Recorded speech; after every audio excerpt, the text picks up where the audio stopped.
The attribute, the actionable verb, the choice that's put into motion is omnibenevolence.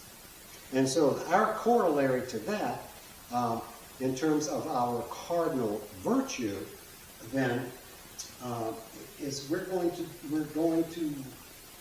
to feed our hope with prudence. Okay? And so we're going to have prudence starting out here.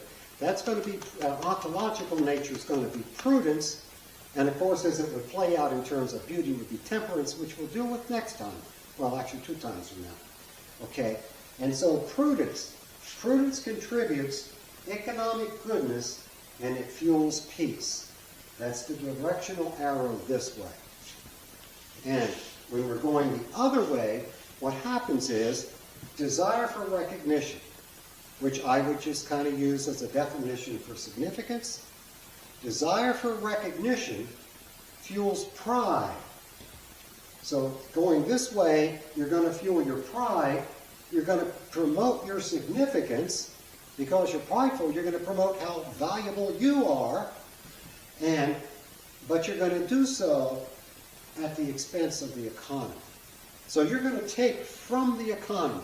Whether it's the economy in the world with envy, you're going to steal money, or whether it's the economy with other people, okay, and you're going to steal from the relationship.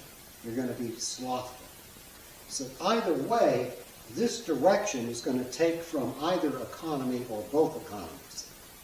And it's going to result in isolation and gluttony. And so, desire for recognition fuels pride, promotes significance at the economy's expense. The way we were designed, and you can go back and read Socrates and Plato and Aristotle, they talk about us being made not in the image of God. They weren't referring to it that way. They were just looking at the essence, the core essence of the human soul, comprised of 3 things: truth, goodness, and beauty. And of course, that was before Jesus, and that was before they really talked about much about eternal law. And they were kind of dichotomist. Again, that's a discussion for some other time.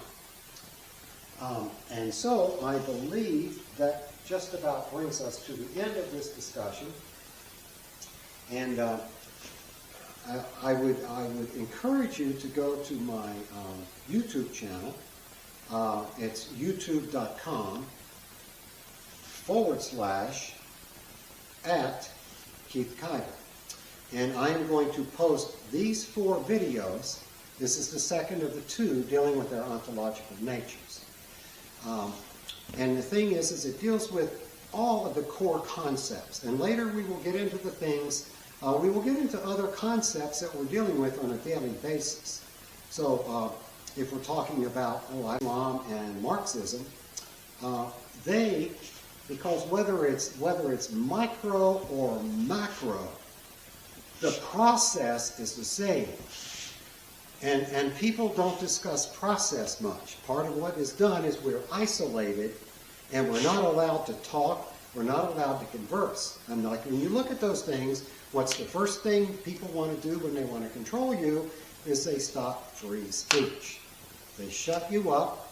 Oh, the other thing they do is they get rid of anybody who has knowledge or anyone who can teach. Poor Socrates was put to death by the administrators.